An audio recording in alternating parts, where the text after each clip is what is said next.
And let's turn to the election now, where the polling booths have just closed and counting is underway. Rick Arden is at the WA Electoral Commission headquarters in Northbridge.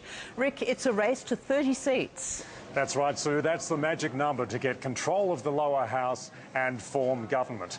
Both the Premier and the man who hopes to replace him were out campaigning today until the last moment, visiting marginal seats to sway undecided voters. Jessica van der End begins our coverage. Yeah, good to see you. After weeks of handshakes, kisses and promising the world, it comes down to this.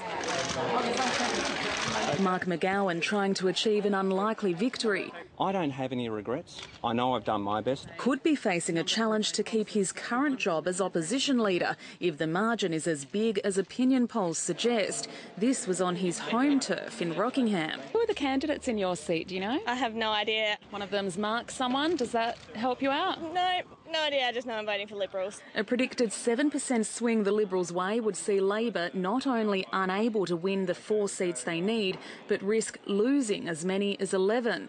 At risk, Albany, Collie Preston, Kimberley and Pilbara. Forestfield, Balcatta, Gosnells, Joondalup, West Swan, Belmont, even Shadow Minister Margaret Quirk's seat of Girrawheen, Labor heartland. The will of the people is the will of the people. Win, lose or draw, is Mark McGowan say?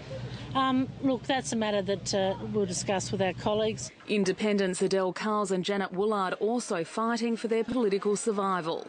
Only 2 first-term governments since World War I have lost, so both the odds and history are in Colin Barnett's favour. He insists, though, he's not taking victory for granted. There's 12 seats in my mind, but I don't know who will win. Mount Lawley, one of them, where it's former copper Bob Kashira's comeback versus Liberal member Michael Sutherland. Oh, hello, Michael. How are you? Good. Crossing paths voting at Yokine Primary.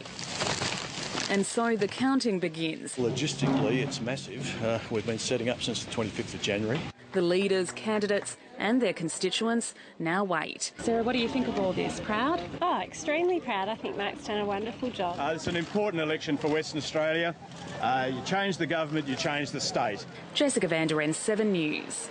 I'm joined by political editor Jeff Parry. Now, Jeff, it really has been a case of a campaign dominated by Perth's worsening congestion problem, hasn't it? I think Transport stole it, Rick, and particularly Labor's MetroNet, which was their plan for inclusive of a rail line to Ellenbrook and a rail spur to the airport. Controversial as it was whether they could fund it, the Liberals said no. They had to respond with their own rail plan. They're also building a rail spur to the network, but they're also promising some roads as well. So both of those were very, very big spending issues. And tonight, is this all about marginal seats? Oh, I think so. I hate to disappoint the voters of Churchlands and Cottesloe and the big safe Labor seats, but their votes don't really mean as much tonight because it's the marginals, it's the Forestfields, Rick, Albany, Morley. Those are the seats that are on a knife's edge, and they're the ones that will decide, the government, and they'll particularly have a say in whether Colin Barnett and the Liberals are able to get to that magic 30 number that you spoke of and govern in their own right. OK, thanks, Jeff. That's the latest from the tally room. Sue, it's back to you.